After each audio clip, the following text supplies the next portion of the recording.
Good morning, everybody. Welcome to the Economies and Neighbourhoods Scrutiny panel. If we can just start off by introducing ourselves. So my name's Harpreet, I'm the chair of the panel. My name's Lee Webb from Governance, supporting this panel. Chris Friend, I'm a co-op representative. Richard Murgatroyd, Goku Ward. Richard Eastwood from Linley Ward. Martin Bolt Murfield. John Taylor, Kirkburn Ward. Peter McBride, Cabinet Member responsible for planning, amongst others.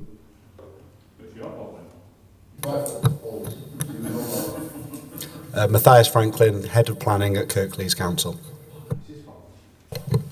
Stephen Wright, Planning Policy Group Leader. Elaine Orme, Planning Policy Officer. Councillor Rob Walker, my cabinet portfolio is environment and culture, but part of that does encompass some of the planning. Councillor Graham Turner, Corporate Portfolio Holder.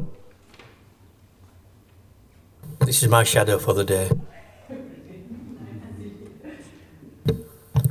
John Buddles, Team Leader in the Planning Policy team. All right, great. So thank you for that. We've had apologies from Andrew Bird, Councillor Hussain and Elida Ogden as well. Members, can I ask if you've got any interests that you need to declare in the meeting? No? Okay, there is a form, so if anything does come up, please complete the form and give it to Lee. Can I just check the minutes of the previous meeting? Does anyone want to say anything, or are we happy with the minutes? I think Richard and Martin, I think you two were at the meeting. Are we happy?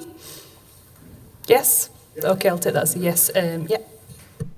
Just thought from an interest point of view, one of the things when we get into the debate about SIL is it's linked to parish councils, and I'm a parish councillor. I don't know whether that's relevant or not. They don't pay us. They do. There's another interest for you. It won't prevent you contributing to the debate or anything in this. It's okay. John, if you feel you want to fill in the form, it's probably best to fill in the form. I should also actually mention that I'm a ward councillor in Ashbrow, and obviously one of the sites mentioned in here is Bradley, so I will just complete the form as well, just for transparency, and then it's listed as if anyone's not sure, it's probably best to fill it in just in case. Okay. Right, so we were all right with the minutes of the previous meeting. So the meeting is open to the public. Lee, do we have any deputations or petitions? No deputations or petitions. Members of the public can ask questions, but we don't have any members of the public with us today. Okay, so the meeting today is covering the community infrastructure. I can't speak. What am I doing today? Infrastructure levy. We've got John here who's going to give us a presentation, and we've got quite a few of the team here and members as well, cabinet members. So if you want to start off with the presentation, and then we'll move to questions. Okay, thank you.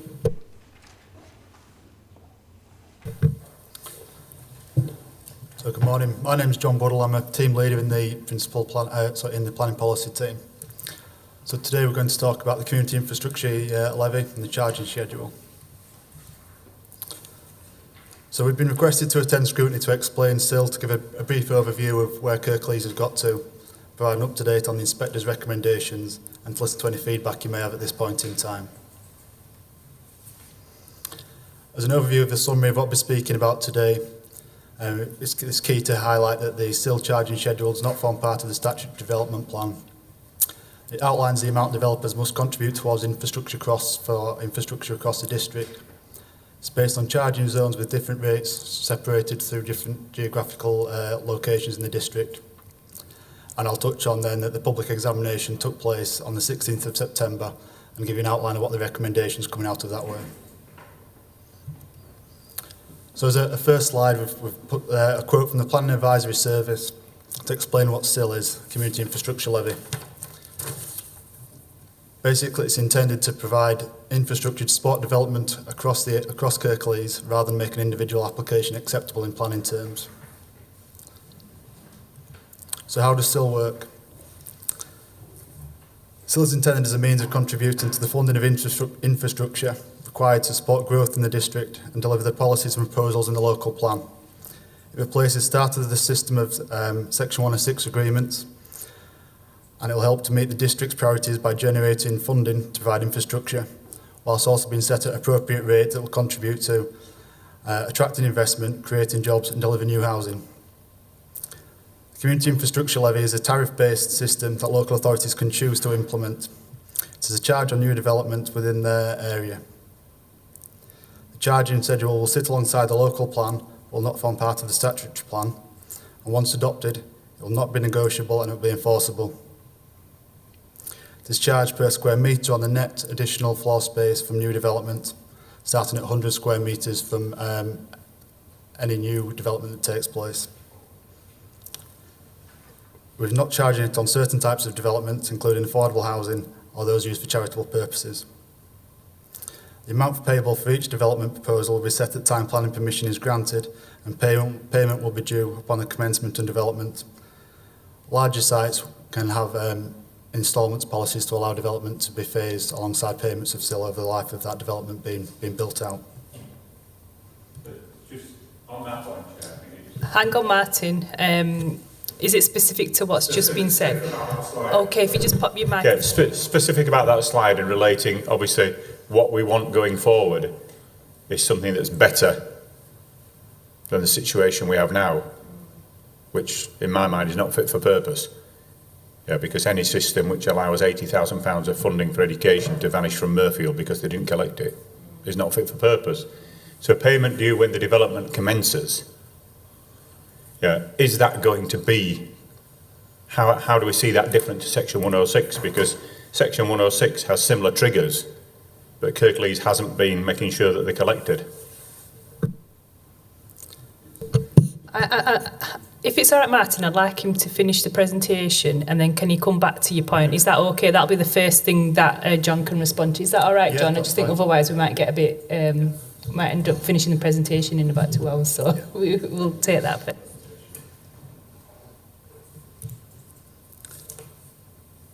So the changes to the SIL regulations came in September 2019, and these were aimed to make reporting on Section 106 and SIL more transparent. So every year the Council has to report via an infrastructure funding statement, and in some ways this kind of goes towards the point that's just been made. As part of that, an annual statement has to clearly show how the money's being collected and what it's been spent on every year, and that needs to be published by December the 31st on an annual basis.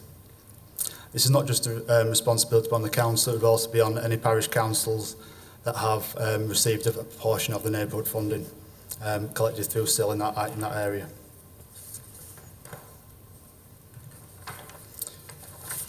So a bit of the story behind what's happened for the Kirklees SIL, how have we got to where we've got to now. So the process started in 2015 alongside the local plan when they were being developed, and we submitted it alongside the local plan for examination in April 2017. As part of this, we've produced a preliminary draft charging schedule and had extensive consultation on various iterations of the charging schedule going forward via 3 separate consultations, each underpinned by evidence and supported by Cushman & Wakefield, who are viability experts and have been putting forward infrastructure evidence from developers and also their own professional knowledge.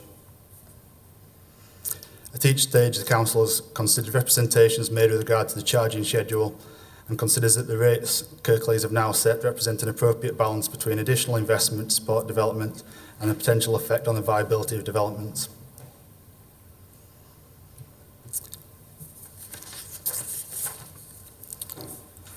So this slide here sets out what the submitted SIL rates are.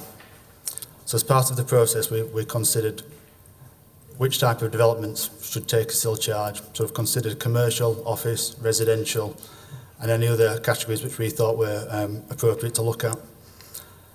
Cushman & Wakefield, as the Council's experts on this, tested lots of different scenarios in terms of development size, but also the different types of development. And as a conclusion, it was only residential development within Kirklees that could support a SIL charge. All of the developments didn't have sufficient headroom that would be able to maintain that balance between delivering development and also taking a sill charge. So the 3 zones there, which is coloured in zone 1, 2 and 3, so red, amber and yellow, are represented then on the following map. Hopefully you can see that at the scale. And it shows that largely the spatial distribution is zone 1 south of Kirklees, zones 2 and 3, Huddersfield and North Kirklees.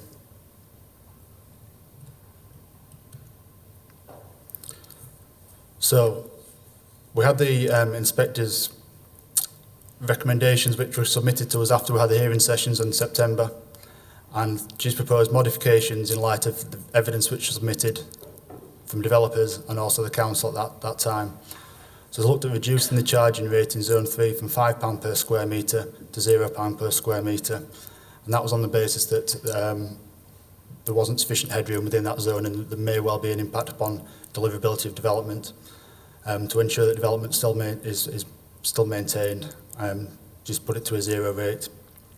She's also looked to amend the boundary around Dewsbury Riverside to take the strategic site into zone 3, effectively giving it a 0 charge, and that was on the basis of the upfront infrastructure costs which were needed to support delivery of Dewsbury Riverside. And then site-specific evidence put forward on the Bradley strategic site has meant that now has its own charge of £5 per square metre when it was previously £20 and £80. So the implications for the council. So the main implications for the council are that SIL provides an alternative mechanism to secure funding towards infrastructure projects across the district, and that's both at the strategic level for the council and local levels for communities. The implementation of SIL means that both Section 106 obligations and the community infrastructure levy can be collected from developments. However, the use of Section 106 will be limited to that which makes development acceptable in planning terms, while strategic infrastructure will be funded through SIL. The neighbourhood proportion. A meaningful proportion of SIL must also be passed down to the neighbourhoods. In those areas which have a neighbourhood plan adopted, that will be 25% of the tariff collected in that area. Where there's not a neighbourhood plan in place, that would be 15%.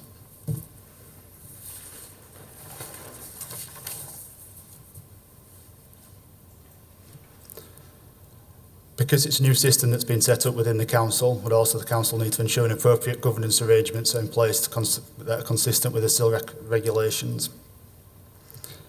So in terms of the next steps, that's one of the first things that we need to do, is establish the governance arrangements within the council.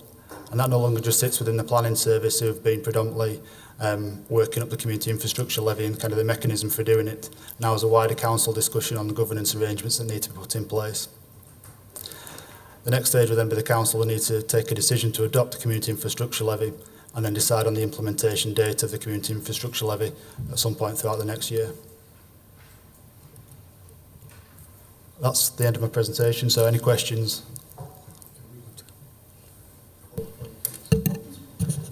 Sorry? You certainly can. So obviously, Councillor Bott asked a question, so we'll go to him first, and I'll note the hands that are up. So if you remember what he asked? Yeah, I think so. Apart from the outstanding Section 106 obligation you refer to, if you look at the accounts relevant to the amount of money that's come in versus the numbers of Section 106 agreements, on the whole, developers pay on time in accordance with their legal obligations, and the accounts show that there is sufficient funds coming in. The second point you raised was around the benefits of SIL and the timing around when it starts on commencement. The regulations are very helpful in terms of SIL being a requirement of developers to pay, and there are mechanisms and penalties in effect if developers don't pay on time. So that's one of the advantages of having a SIL system if the council decides to bring it to adopt. Hope that helps. John? Number of questions, thank you. Thank you for the presentation. So I think my first question about when does it start in Kirklees, I think you've covered it's once we adopt it, we'll adopt a date for it. I do have concerns. I did raise this during the consultations around the zoning, and and it might be me being a bit parochial, but I do represent one of the wards that's in the red area, so the expensive area. And I have no problem at all with talking to my residents and explaining that this money is being raised on developments in this area to support infrastructure spending, strategic infrastructure spending. My problem is, when I look at the council's plans, there is no strategic infrastructure spending at all in that red area. So the difficulty I have is, how do I justify to my residents that in their area they're going to be paying £80 per square metre, whereas elsewhere it's 25 or 0, and yet none of that money for strategic investments is going to address any of the strategic issues that they have, that they raise on a regular basis with us. So I think when you're coming back to adopting this plan, you need to have an answer for how we're expected as councillors to justify that when they can't see any benefit coming to their community. Now, I understand the bit about the neighbourhood plan, the 25% and the parish area is getting 15%, but everybody gets that. But what they can see is they're paying a lot of money for buying houses in that area, and that money is going to be used to develop infrastructure, not in their area. And that's going to be a very, very difficult sell to members of the public. So I'll be interested in comments on that. A few other points. In a parish area, it's quite straightforward about how 15% of the funding will go to the parish, and the parish will then have to demonstrate how they've used that monies. Two things on that. One, is there guidance on what they can and can't spend that money on? Because I suspect that will be needed. And then secondly, what about the rest of the borough? So if there isn't a neighbourhood plan in place and there isn't a parish council, what is the mechanism for governing the 15% that's to be spent in local communities, and how are we making sure that's done in an appropriate way and there's the appropriate input to that? And then my final question, and probably not entirely aligned with council vote here, but on the payment, because one of my concerns is that you quite rightly say for the big developers, the big builders, they get the opportunity to pay, if my memory's right, in 3 chunks, broadly. But they're the ones with the deep pockets. We're trying to promote local small builders, and yet we're expecting them to fund it up front. So they may be building a small development, but we expect them to pay all of that money before they commence. Whereas the big national firms that have got deep pockets get allowed to only pay a third of it. And that to me is inequitable. And even at this stage, I still would like you to think again about whether we want to do that to small builders, or we treat them in the same way as we do the big developers. Because to me, that's going to discourage small builders from building here. Because we're asking them, they're the ones that have the probably more challenging cash flow issues, but we're asking them to stump up the money before they've started building. And I just think that's wrong. Thank you.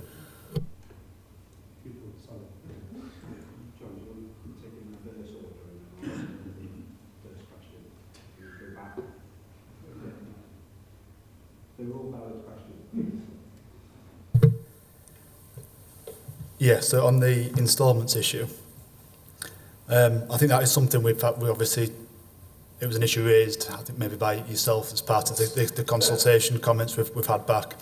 And we did pass that through to our consultants and got them to have a look at all the cash flow modelling they were working on.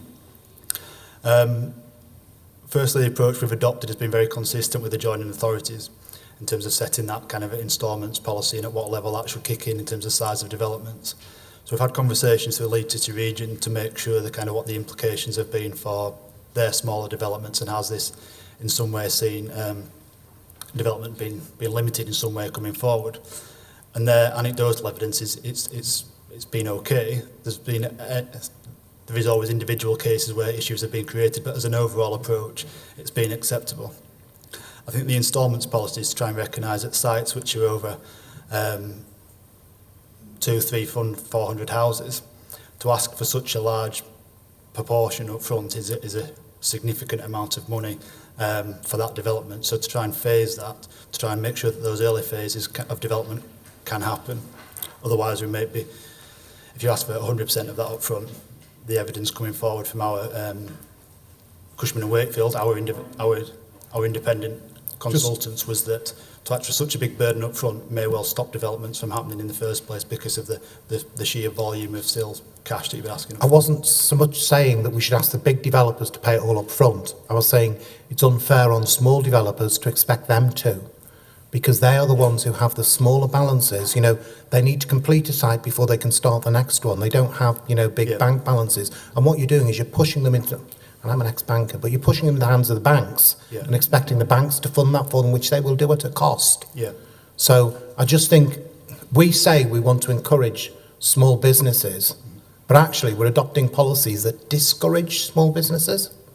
So that's my point. It's not about the big builders. I get that, I understand that. But why are we treating small builders differently? That's my point. This policy will apply on large sites. It won't over small sites. Small builders will not be taking on large sites for the most part. It's big builders that will be, and for the most part, it's going to. Well, yeah.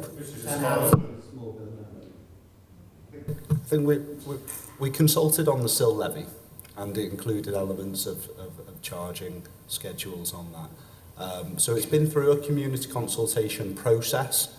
I hear what you're saying, though, about the issue of timing around small development sites. Councillor Bolt perhaps sits slightly differently to where you were on that point. I think the challenge is it is a new form of infrastructure requirement and a new cost. And developers, I think, get an element of certainty because it runs with the land effectively. You can't negotiate SIL the way you could negotiate Section 106 obligations on viability. It's a fixed cost. So that gives certainty. So there is something around the relationship between the landowners and those developers to ensure that the value that the land is transferred at reflects the infrastructure costs around that as well. So there's a three-way situation of developers, landowners and the council ensuring that these smaller sites do come forward because they do contribute to local character. They are an important source of local employment and they actually make a meaningful contribution year in, year out to the housing delivery requirements of Kirklees. So we are very aware of the need to ensure that small to medium-sized developments are not prejudiced. And so we'll take away what you're saying, and I think there's something for us to think about and look again. So I'm not disagreeing with you about the approach to SIL at all. I'm not.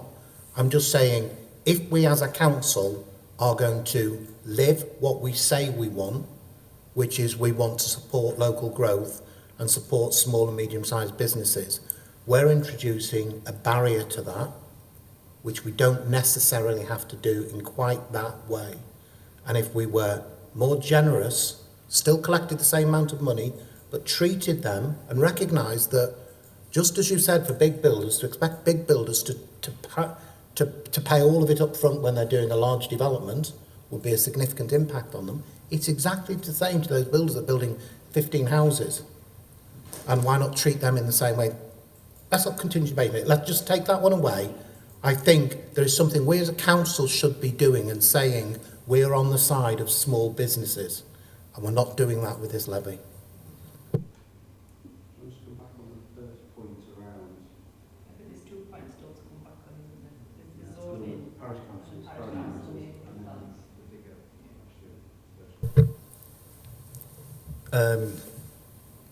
yeah, so I understand now where you are with the instalments policy, and that's something we can take away and look at, in terms of, so in the categories of Kirklees, you'd have areas with parish councils and you'd have areas potentially with neighbourhood forums set up, and then you'd have others where...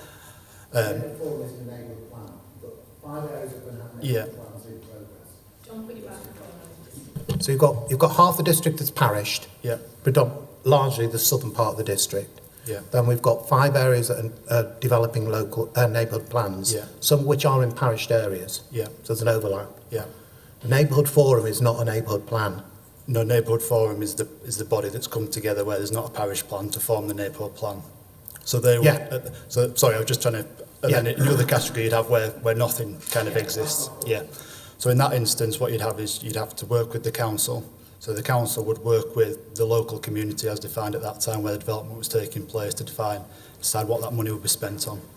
So we would, as part of the governance arrangement, we'll set up a mechanism and more detail on that at that time as well. So I think that's the point, and it's probably something we should link up with the work that's already being done on sort of citizen engagement, place standards, place-based working, the whole patch of work that I think Cathy Scott's leading on. We ought to really link it back to that, because the one thing I really, really do not want you to do is set up yet another mechanism and yet another definition of what a place is, because we have too many of those across the council already. So let's link into what's already there, please. As part of the governance structure and arrangements, that's where we're looking really closely, trying to align with all the existing structures and arrangements to try and not create another stream. Good luck with that, because there's so many of them. That will be the challenge, I think.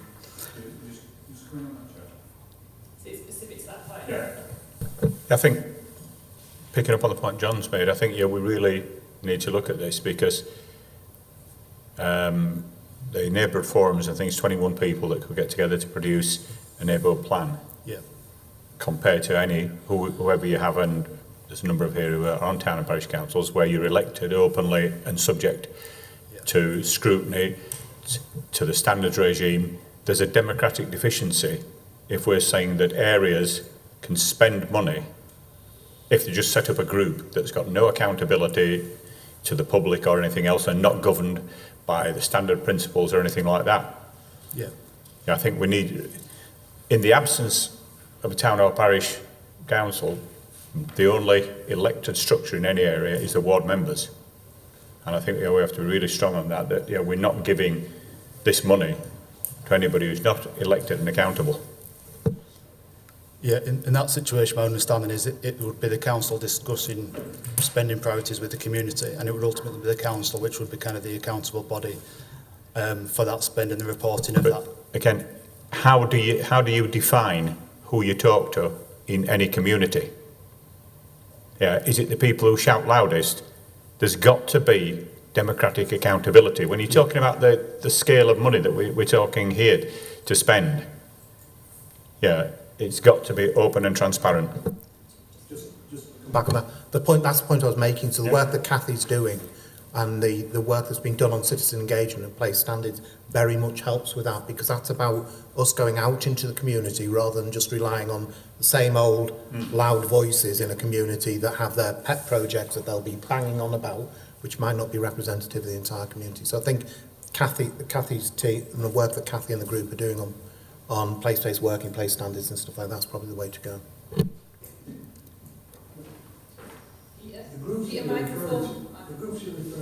Have nothing to do with planning. Nothing at all to do with planning. They cannot receive money and so on. What they might be able to do in wards, working with local communities, is help to shape the character of what is put there, as opposed to having an amount of money to spend. There'll be a fundamental difference. So it's only in parished areas that will be so, where there will be an amount of money which will be transferred to a body. In other cases, it will not happen at all. Can I just clarify that point? So money would only be transferred to a parish council, but it wouldn't necessarily be transferred to a neighbourhood forum? How? And I assume the ward councillors would be sat on that neighbourhood forum if we are talking about, is that a requisite of it?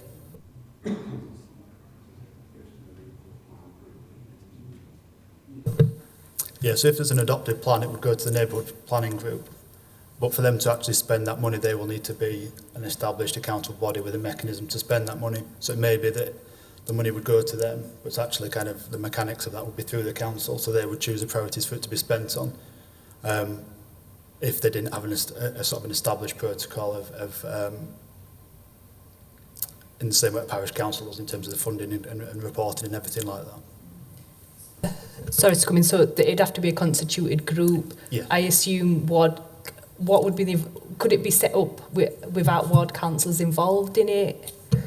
At this point in time, I don't know the answer to that, unfortunately. I do want to bring Richard in because he's been waiting patiently, but there's also the question around zoning. I don't think we've got to that yet.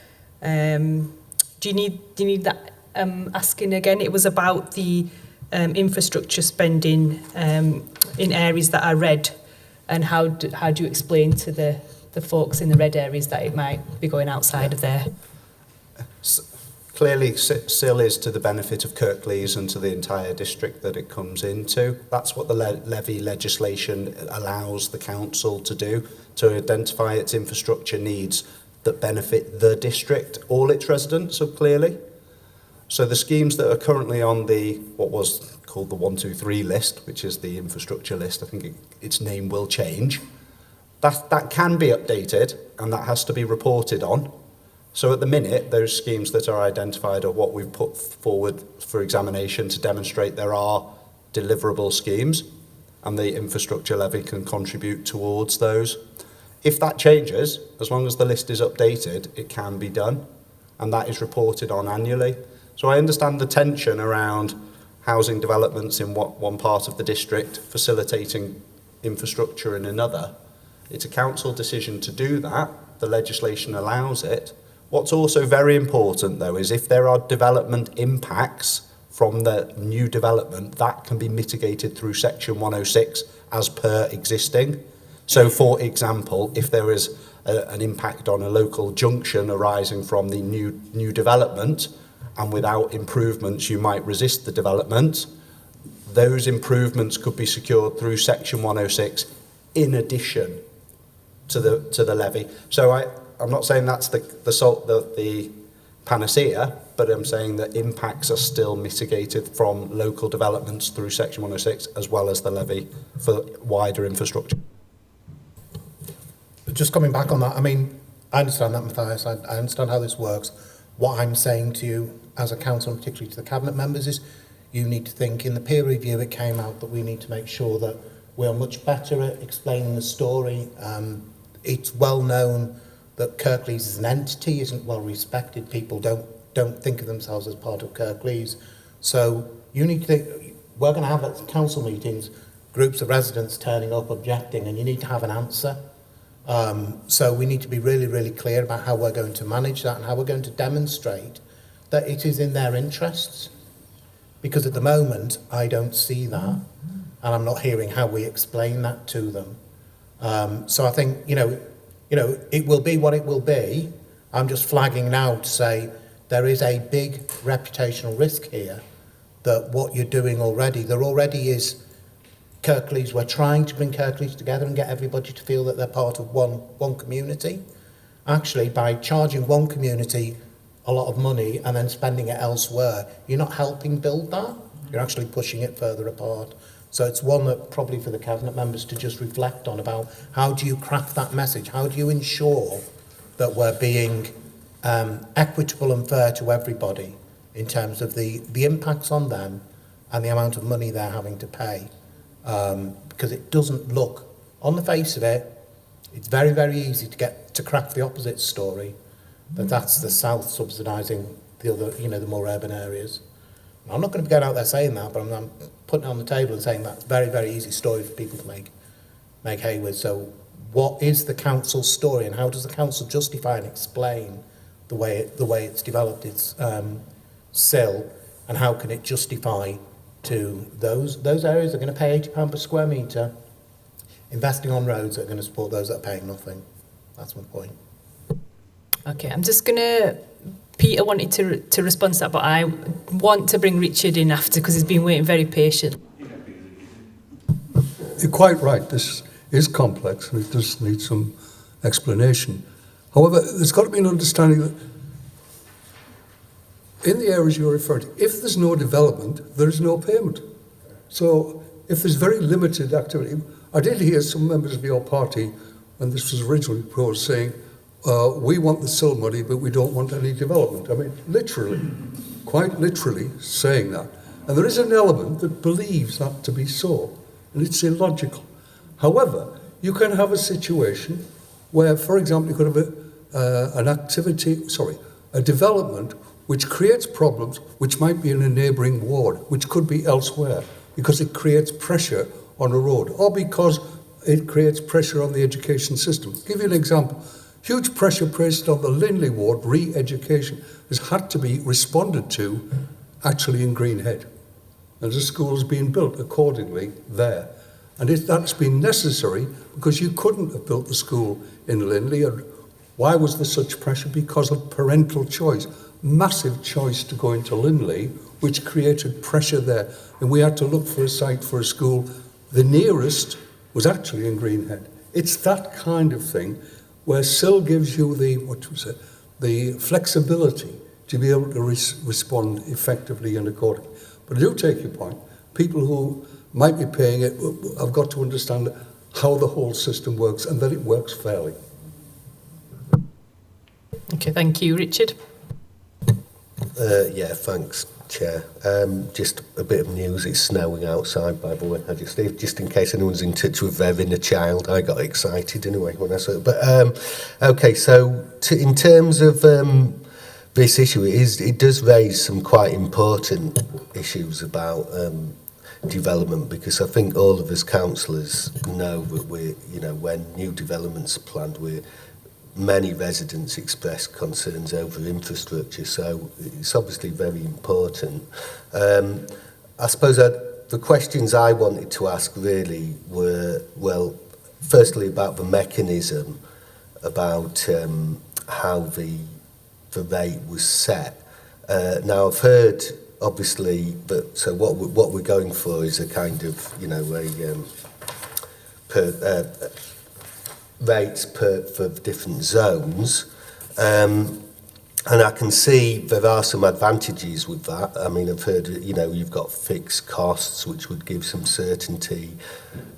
It's easier to administrate and so on. But the question I wanted to ask really was, obviously housing, the value of the housing is obviously varies according to the type of housing and the price that's charged, and I'm just a bit concerned. This could be a bit of a blunt instrument, because so was consideration given to actually drawing up some kind of sliding scale in relation to the likely cost of the housing, so the SIL actually reflects that. Now I appreciate that will be much more complicated, but it could pay for itself. So that's the first question I wanted to ask. So the second one is really about the issues for the council, because obviously we got a scheme assessed, and then the inspector's recommendations did, propose some changes to that. So I suppose we haven't got any figures here in this report. I just wondered, if what a bit more on the implications in terms of for the council of the inspector's recommendations, because presumably this is going to affect our income, and I'd be curious to know what that would be. Sorry, I've got another question as well. I'm bombarding you here. Okay, I just wanted to, obviously the inspector did single out the Bradley site, quite rightly, because it's a very big development. Now, I don't know how much detailed work's been done on what new infrastructure is envisaged in Bradley, if I'm going to be honest. But again, has an assessment been made on, the impact on the kind of proportion that the developers would be expected to pay relative to the proportion that we as a council might have to stump up? So finally, sorry, one more. Okay, yeah, and that kind of goes back to some of the questions that my colleagues have been raising. And it's kind of and it's this thing about, is there a bit of a danger that we've got a blunt instrument in a way, because just looking at the meaningful proportion on page 12, you've set 15%, 25% figures, but obviously with a place-based approach, again you're going to get massive variations in a district like this, I guess, in terms of each site would have different costs. But I do take Peter's point. You know, the pooling arrangements will allow you to mitigate for that. I just wondered, you know, you see, because ultimately, going back to how I started, you know, people, when new developments are planned, people ask, well, what about the infrastructure? And it, you know, and it obviously, if we can kind of drill down a bit more here, it would be, you know, it would be easier to answer that, but it'd also be easier perhaps to build consultation procedures that might speak more clearly to different communities. So those are my questions. Okay. I'll start from the latter end and work my way back. And I think at the back end, John can take you through the evidence base that's informed the charging zones and how we arrived at the different housing market areas that arrive at the 3 zones, and how the sensitivity testing of those ensures schemes are still viable, because that's ultimately the test. The inspector asked herself, or the examiner asked herself, if I apply this extra charge, are schemes going to be viable to allow a developer to build, make a profit, and pay their obligations, and therefore facilitate the growth that the borough needs in terms of housing and jobs. So I'll set that to one side. In terms of those strategic sites, let's take that one because it's a really good example. The Bradley Park, the charging zone was originally proposed to be split between a £20 zone and a £5 zone. And when the inspector looked at the evidence, coupled with the amount of new infrastructure that scheme will provide, which includes a very sophisticated amount of recreation, leisure space, playing pitches, obviously golf facilities are potentially there, schools are there, community facilities, all the green and the blue infrastructure to deal with water and open spaces. When you couple that in and the 20% affordable housing that we want to provide, there's a significant amount of infrastructure in that new community that we're going to create. So the two developer, it's a multiple ownership. The council owns the balance of the allocation, and a private landowner owns a proportion of it. So the council's master planning policy will require the two to work together so that those bits of infrastructure and the finance around those bits of infrastructure can be equalised, and a schedule will be arranged. And the council's very proactive at the minute around facilitating the right skills to be able to make sure we can master plan that site with the adjoining landowner. And we're hopeful to do that. So that exercise is happening now. And the same thing is applied at Dewsbury Riverside, where the amount of new infrastructure, the schools, the open spaces, the community facilities, and the highway infrastructure to make it work on and off site, that's all being master planned, being designed, being costed, funding's being secured through the combined authority. The developers will have to pay, and we'll have to have a sophisticated arrangement to deliver that. So I think where you've got those really strategic sites, they're going to add huge amounts of new infrastructure that will meet the needs of the development, but clearly they're public facilities. They will be available for the neighbouring communities and others to come and enjoy and experience. So that's a really exciting time for us as a council in terms of the new communities that we're going to facilitate. In taking some of those other points around, is it a blunt instrument? It's certainty, and certainty in effect does create you're either in that charging zone or you're not in that charging zone. You're either liable for SIL or you're not. So in effect, that is fairly stark. But the one things that we get told by developers, large and small, what do they want from their local authorities? They want speed of decision and certainty. SIL gives you those opportunities. Interestingly, that came loud and clear out of a recent event we've had in terms of a planning review to ask those questions, because we want to ensure that what we're providing service-wise meets the needs. So I think SIL will be a change. Landowners have to acknowledge it's part of the cost to getting planning permission. It's not something they can come back and say, well, it's not viable to deliver that scheme. Do you want the scheme? Otherwise, let us off our Section 106. That takes that element away. So for me, I think it should bring in income, of course, and that income amount, we need to do the exercises, but the reality is it's estimates at the minute. We know what the strategic sites, the allocated sites will bring in, of course, as long as they come in on schedule. There's a lot of windfall housing. Where that windfall housing comes from, whether it's in the higher value market area, higher charging zone, or whether it's in other parts of the borough, will depend then how much income comes in over the lifetime of the plan, shared out between those neighbourhood plan groups, shared out with those parish communities, and then for the council to make a decision on what it wants to do with the balance of that infrastructure money. So there's a lot of questions the council has to ask itself, but the ability to deliver some infrastructure on the back of development, which is what communities tell you they want. It's what they tell me in representations at committee and in planning applications. This is that opportunity.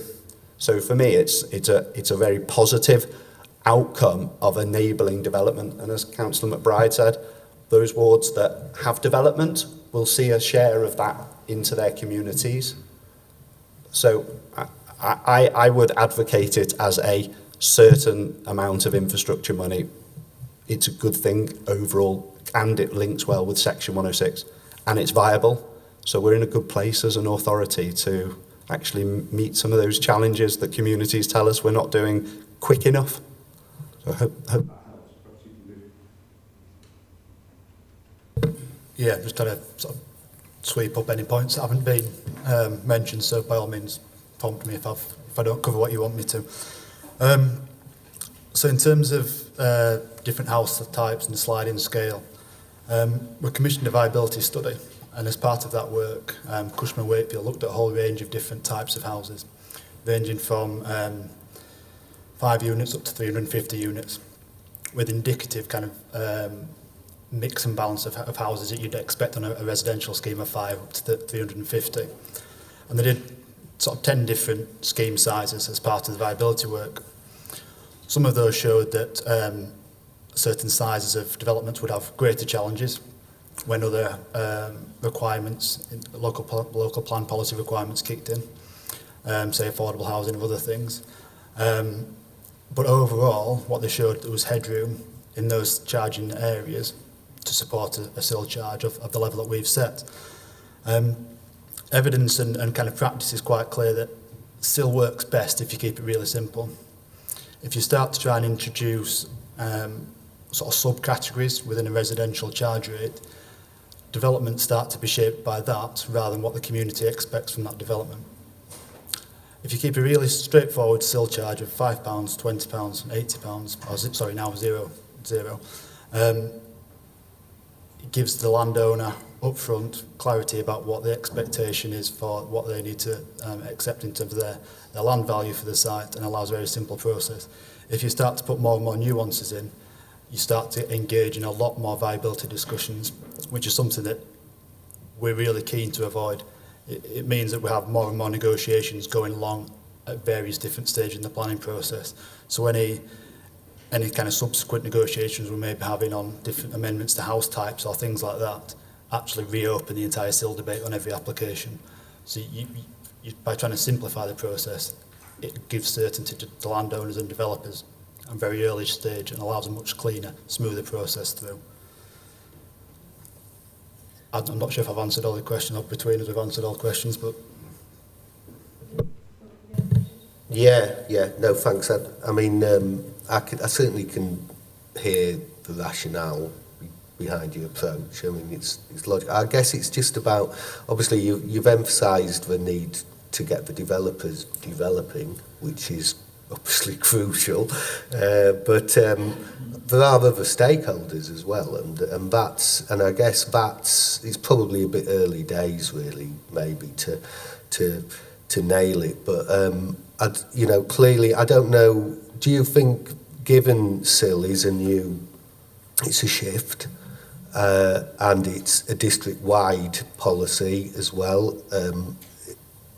Is there scope, do you think, to develop kind of a different consultation approach that actually builds in, so for communities that are eligible, that we actually find a mechanism by which that can be communicated to them, and then they can communicate back as well. So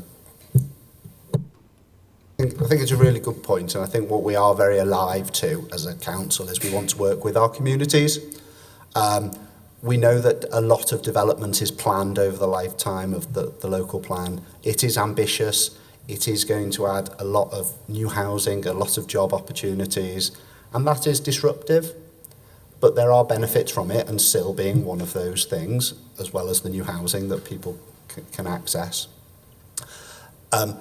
How we communicate that as a council is really important as well. We've got to work within the legislation. We've got to work within the charging viability that's been agreed at the plan level. How those communities then move forward to spend that money, that's quite a subtle element of it. The flexibility within SIL at a community level, as long as it meets the relevant tests of infrastructure, can be quite broad. So there are a range of things communities could say they want to spend their money on, and getting that level of information back and ensuring it meets the tests, that'll be a good level of interaction between the council as a facilitator and the community saying what they want to use their SIL receipts for. So when we get to that stage, and we're not at that stage at the minute, the council has to decide to adopt it first. When we get to that stage, clearly those conversations between the council and the parish councils and then those neighbourhood plan groups, that'll be an interesting opportunity to allow flexibility in. And hopefully at that stage, when those schemes that local people have said they want and it meets the test actually happen, then that maybe the narrative around development coming into the district will shift. And there'll be a positive element that actually development does bring benefits for communities, existing and new.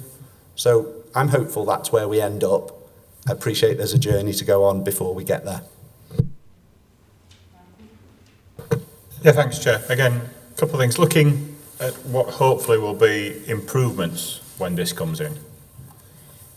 Page 12, paragraph 3 talks about implications for the council and how it's going to work, and the potential of stop notices.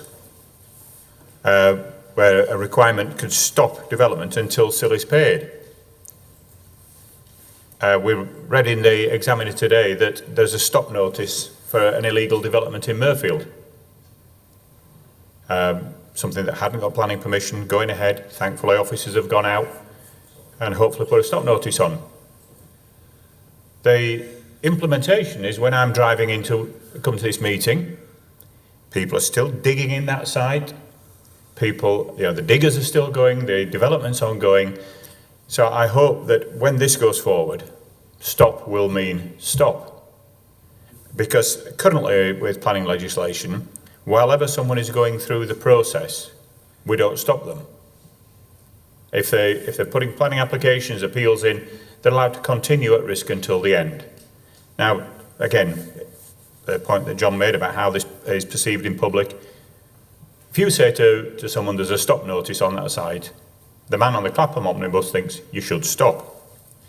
The other thing, again, that John talked about is the inequality, how it's going to be perceived. You're £80 a square metre, when two of the council's biggest sites that the council is a partner in appear to be either low rated or exempt, Bradley and Riverside. So you turn around to people in those £80 a square metre and say, you're going to pay through the nose, but schemes which the council is a partner in are not. Peter talked about the implications for pressure on roads and education elsewhere, and again, relating to Dewsbury Riverside. Those roads and education systems will be in Murfield, because the education provision on Riverside is 50% through the development, by which time those families have already got children in schools, with all probability that their siblings will want to go to the same schools. You're not going to split. So the education needs to be looked at, so that education which is being impacted, and again, as we referred to, schools miss out from education contribution. Well, you're shaking your head, Peter. Again, as was proven in the previous scrutiny meeting, Castle Hall School in Murfield, which is an academy, and doesn't have a priority admission area, gets no consideration under your planning regime that you admitted you're responsible for. The only schools that get, and as Matthias will confirm, the only schools in Murfield, it's predominantly in secondary level, it's Murfield Free Grammar School, and you look at a primary school nearest to development. Castle Hall School has had zero input from planning contributions, despite taking significant numbers of pupils.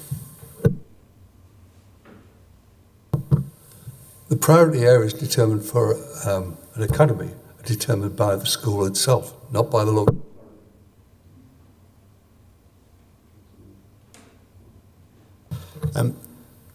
Education is funded not just entirely through planning, it's actually through the basic needs education allowance from the central government to facilitate the new places. There's a legal obligation to ensure that school places are provided, and that doesn't necessarily fall on the planning system to deliver. There has been contributions secured throughout the last 10, 15 years towards education contributions, and the accounts show that there is money available for specific schemes. SIL will give a greater flexibility for the council to decide on its infrastructure needs as opposed to specifics. On those major scheme sites you refer to, they will have schools on them, and the guidance from government says that the developers will, if you are required to provide a school to facilitate your development, the development must pay for it. So in the case of Dewsbury Riverside, that will facilitate through the receipt of house sales, or through and other sources of funding they can secure externally, and the same at Bradley.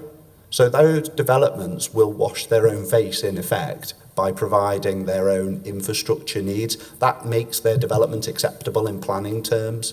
So those benefits, because there'll be more capacity perhaps, and with choice, those schools may have capacity for other children who aren't necessarily living on the site but want to attend. So that provides more infrastructure.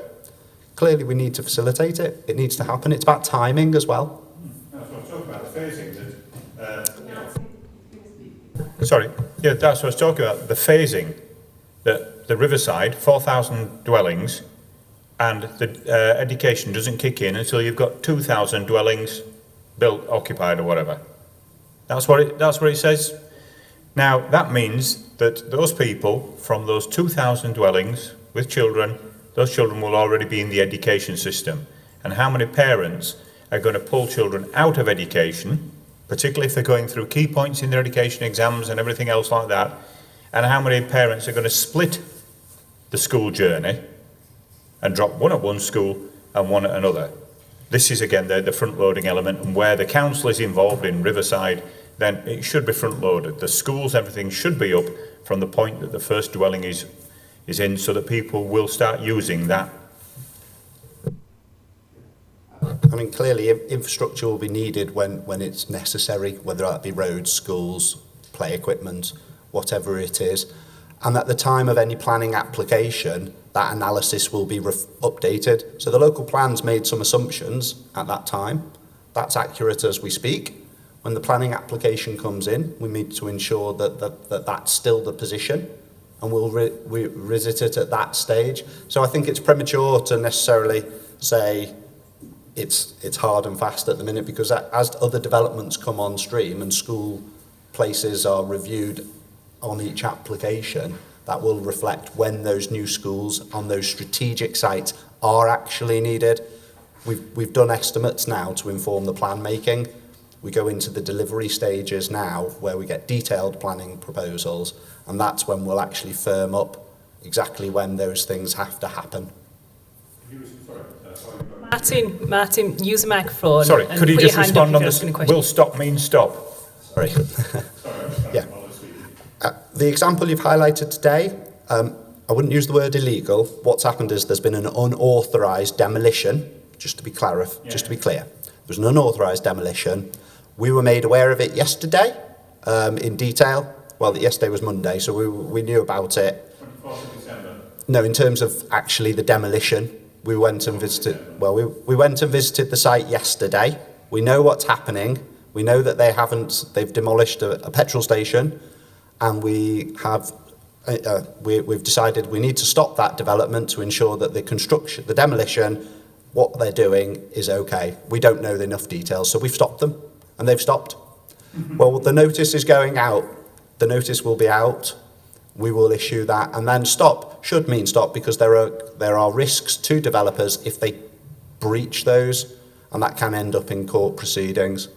So the temporary stop notice is very much that. It stops the development for that period of time to allow the council and the person who's breached that planning to be able to come in and remedy that breach so they come back into compliance. Because planning isn't about enforcement, isn't about punishing people. It's very much around stopping harm that exists and remedying it through evidence, technical matters, and then getting people back into compliance with the planning laws or the planning permissions and then allowing them to proceed.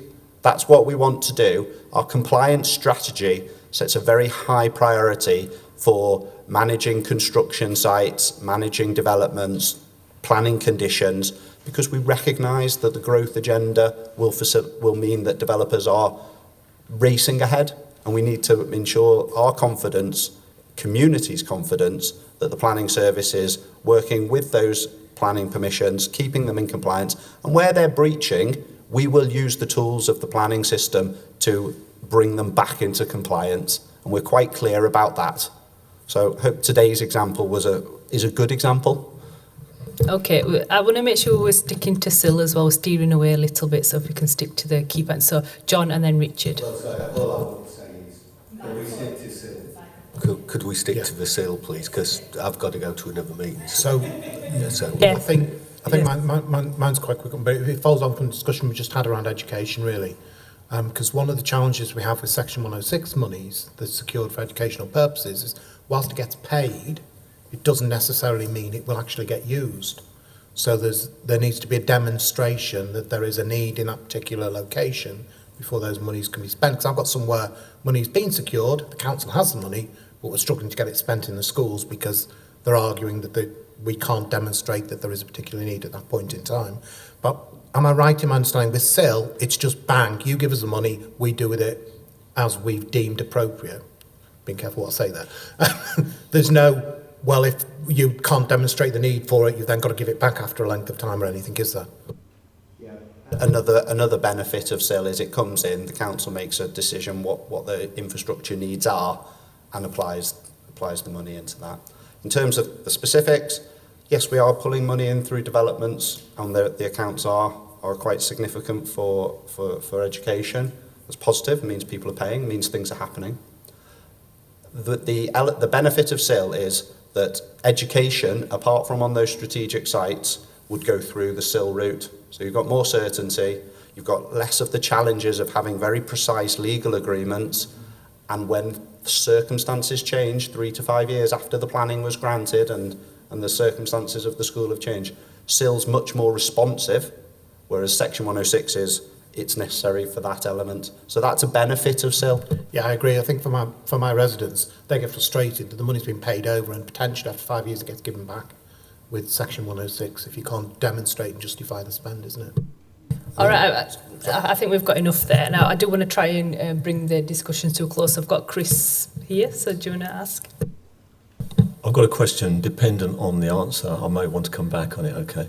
I'm not a member of the council, so this is my first exposure to the SIL. Now, looking at the asterisk note on the charging schedule, I see that retirement living accommodation is something else. It's not included, or what? Are these the sort of properties that McCarthy and Stone build?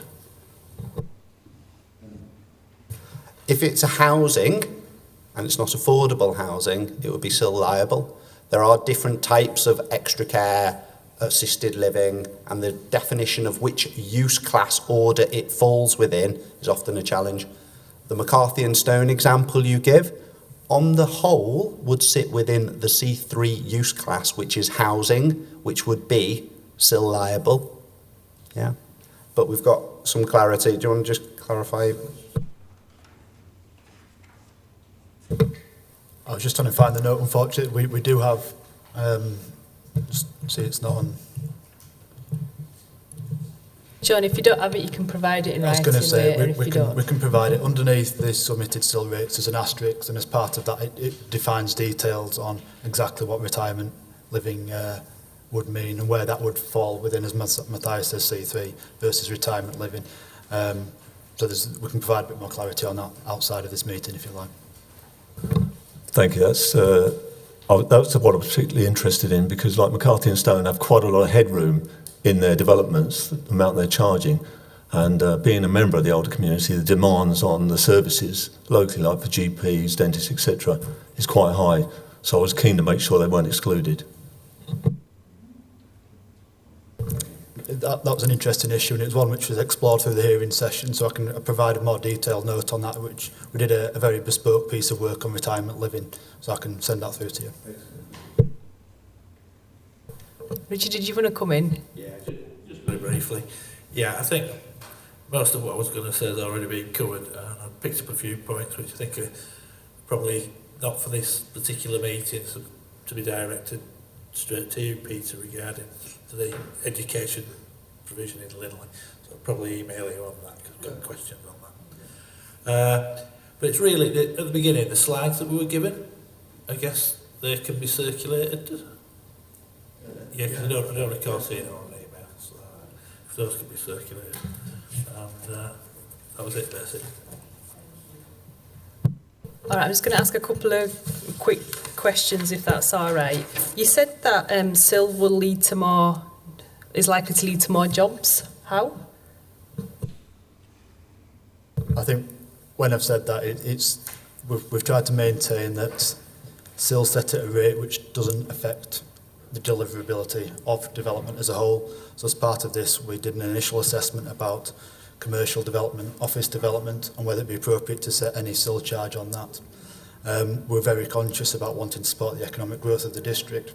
So when you looked at the balance between an impact upon the delivery of new development, new jobs, versus the amount of SIL income you'd get, the balance was very much in favour of a zero charge to ensure that the economic growth can come forward that way and support the jobs.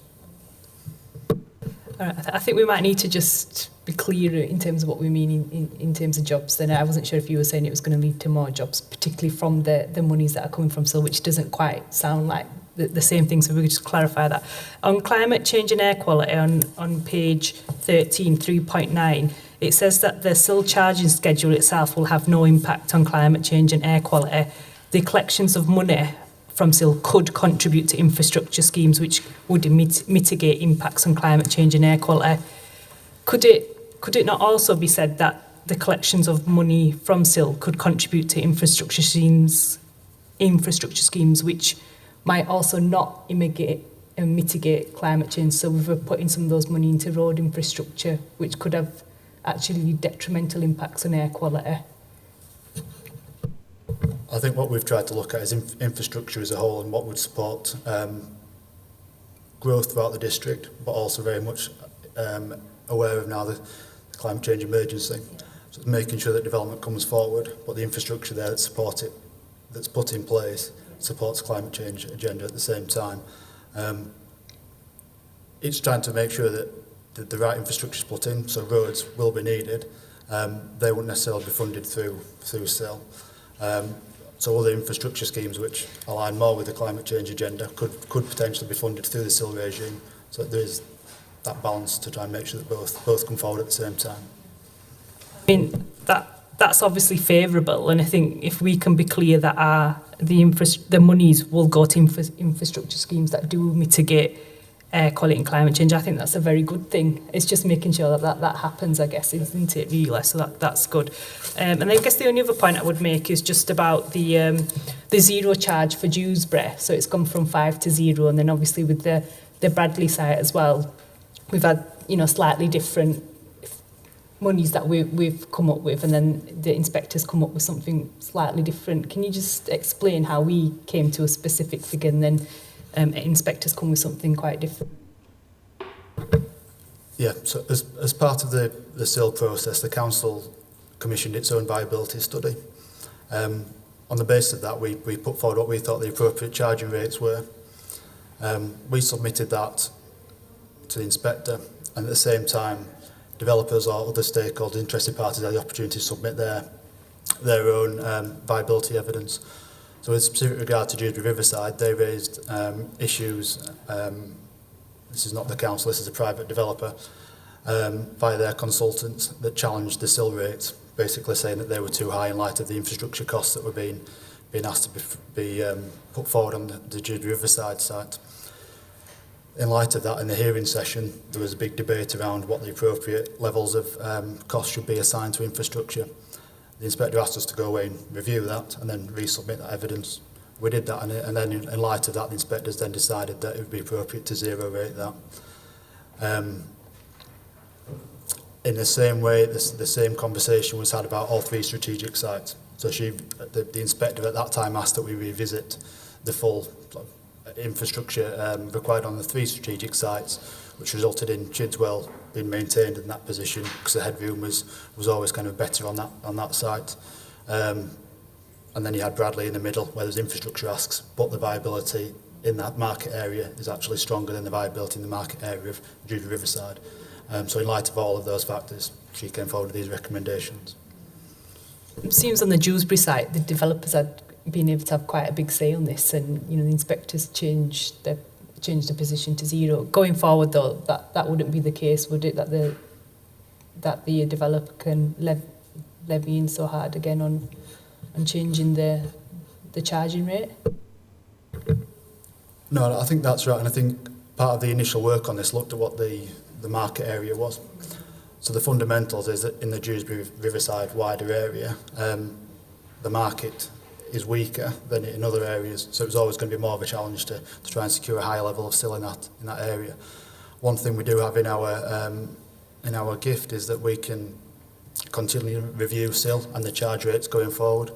So if the market area through Dewsbury Riverside initial kind of stage of development means that the market area increases and the still potentially could become a charge in that area, at that time the council could review its rates and look to implement sill within that area. It works the same way in other areas as well. So if development was being limited, it may be that we'd look to review a sill rate and potentially put a lower rate in as well. Anyone want to ask any more questions?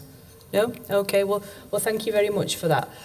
I know we've had quite a bit of discussion on the zoning rates as well. I do want to say I understand that for some residents, they might see the rates and see that they're very high, and perhaps they're not going to see that money themselves. But I do quite like the idea of that we're able to look at the borough as a whole, and I think that is important. We've got to assess need, and obviously if we look at our own taxes, everyone pays different rates of taxes, but just because someone pays a higher rate doesn't mean that you get twice the service either, so we do have to look at that need element. But I think John makes a very fair point about how we communicate that to people and make sure we get that progressive point across as well about why we're doing this and why it's important for everybody in the borough as well. So I think we do just need to have a bit of a think about that. And obviously we had some very good points about place-based working and how we look at localities and make sure that we're not defining new localities and new geographies as well.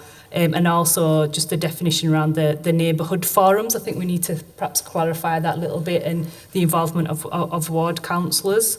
And we've talked about some of the bigger strategic sites as well. Is there any other major points? Small builders, I think, a very fair point in terms of if we're looking at from 10 to 15 homes and above. So the involvement of small builders and how we look at perhaps phasing, I think that's a very good point. So we'll take the key points and pop it in the recommendations anyway. But thank you very much for this. And the next steps, you haven't got the timelines yet in terms of when it's going to council, and not yet. So we'll get that later. So we'll keep monitoring this then. All right. Thank you very much, everybody. And I know you've had to put the report together in a short period of time. So thank you very much for doing that.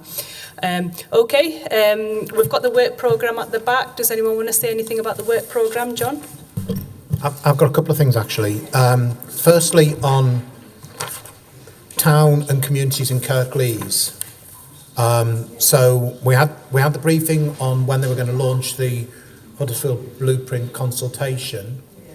We haven't had anything back since that consultation has concluded in terms of what came out of that consultation. I think we should be asking for that to come back. Also, they're about to launch something about Dewsbury, and we haven't seen that at Scrutiny, and we should have seen that Scrutiny before it goes public, and it's going public next week. So we need to put a bit of pressure on to get that here, and register our dissatisfaction that didn't come through Scrutiny before it goes public. Because there is a role for Scrutiny in this, and we're being excluded. And then the other one was on the economic strategy as well. We saw that last March. I think it's about time we had an update back on that. So 12 months in, what has actually been achieved? Because it feels realistic. Okay, thank you. Okay, we'll take all that on board. We might just have to have a bit of a think about the timelines really in terms of the number of meetings we've got in over the next few months, but certainly, Lee, you've taken that all in, haven't you? Yes, Richard. Yeah, just for the work strategy for March and April going forward, it's good to see actually there's 2 items here that arose from the work of the Climate Emergency Working Party report, so that's positive.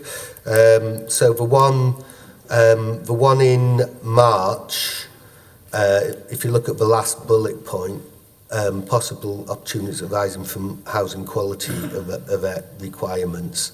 It's more about energy efficiency actually rather than quality, but I suppose anyway it's semantics. But anyway, I just wondered whether we could invite some submissions from an external expert body such as the UK Green Building Council, because I think it'd be useful actually to get some views here from outside the council as well about certainly in terms of the skills that are required to actually kind of do this, and also the capacity within the district that already exists, which there is some. So that could be. I really think we should do that. Again, in terms of the April one, we've got alternative sources of finance for environmental issues and alternative energy use. Now, this is quite a new area, and it's again, I just wondered whether some thought might be given there to actually getting some exemplars from other areas that we could use. Otherwise, I think there's a danger we won't really, it's all, it'll be too generic, and otherwise, I think, there are things that have been done, there are schemes, and I think we really need to, the devil will be in the detail with that one. So, is that okay? Absolutely. What we'll do is we'll go back to the teams as well and just clarify the key points we want to cover. I suspect that, particularly what you've mentioned about the alternative sources of finance, I think we would perhaps need, information, expertise from outside as well. I'm not sure how much of that we've got currently, really. So I think we would probably need someone else to come in. So we'll certainly go back on that particular point. I mean, just one positive. I mean, obviously we received submissions from Andy Gulson, didn't we? He might be a good person to ask, actually. He'd certainly know anyway, I think that's fair, and I am keen to make sure we get some external people in as well to get an understanding of what's going on. Martin? Yeah, thanks, Chair. Just the cycling and walking framework study visit, I thought we'd confirmed a date for that, and I think it's imperative that we do. Regionally, there's a lot of work going on, and other authorities far more advanced in their strategy and development. But in Kirklees, I think we need to be having a look at the infrastructure, because a situation was highlighted on social media where a parent was cycling in Batley on a new route, and when Kirklees had built it, they put a barrier in, which meant his child is stuck out on the road while he has to get off and wheel his bike.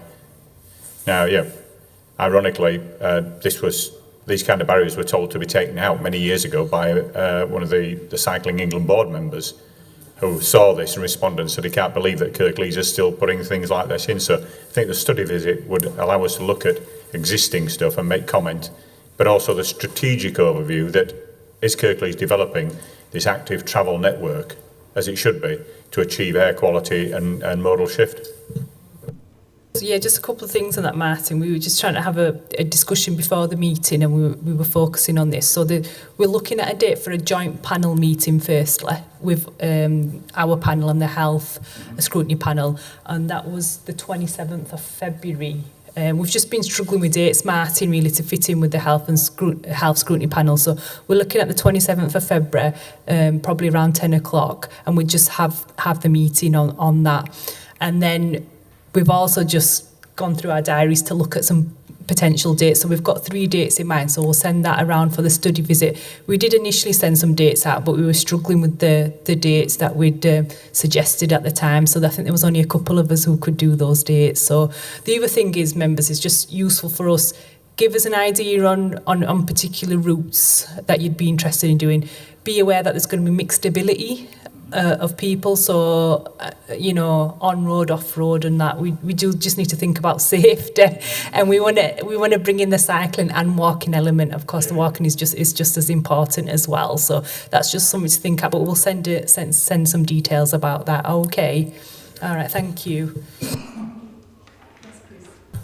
Just 2 questions. Waste strategy. Is there a contract renewal coming up soon? Is there anything we should be involved in regarding that? And air quality, what's the next action on that one?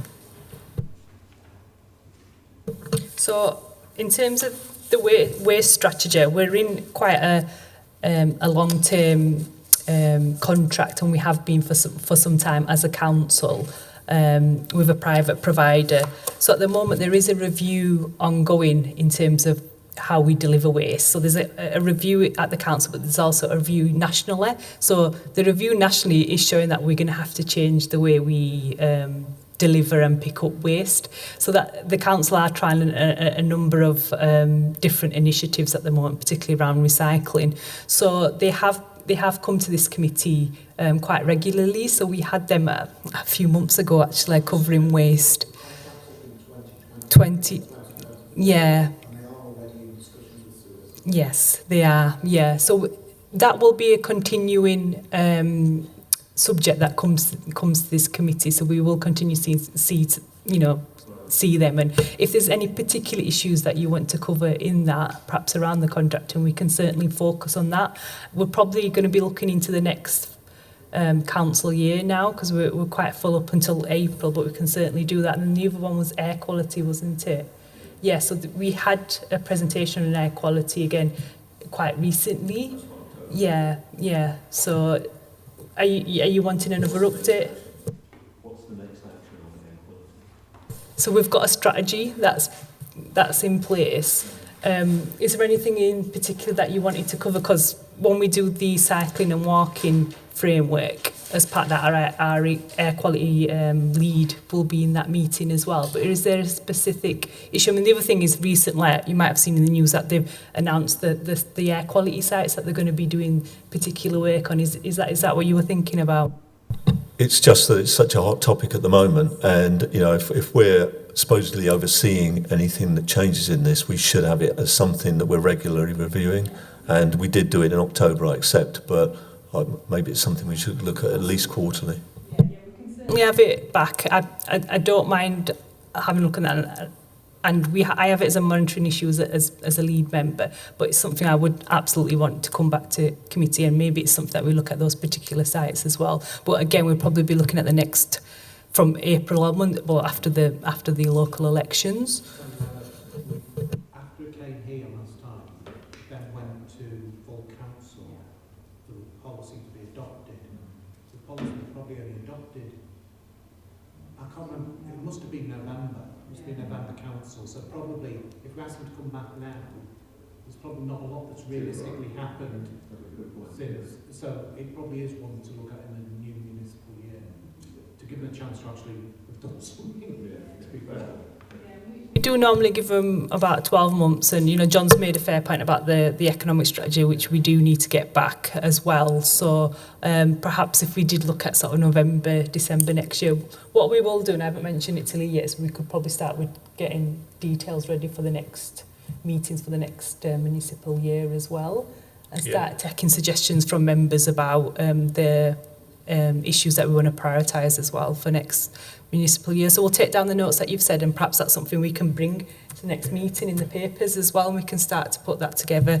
Obviously it depends who the chair will be next municipal year as well, so that might not be me, and membership as well, so it might change as well, so we'll just have to take that on board as well. Is that all right? Yeah. Does anyone else want to say anything? No? Are we done? All right, thank you very much, members, and we'll see you again soon. Thank you.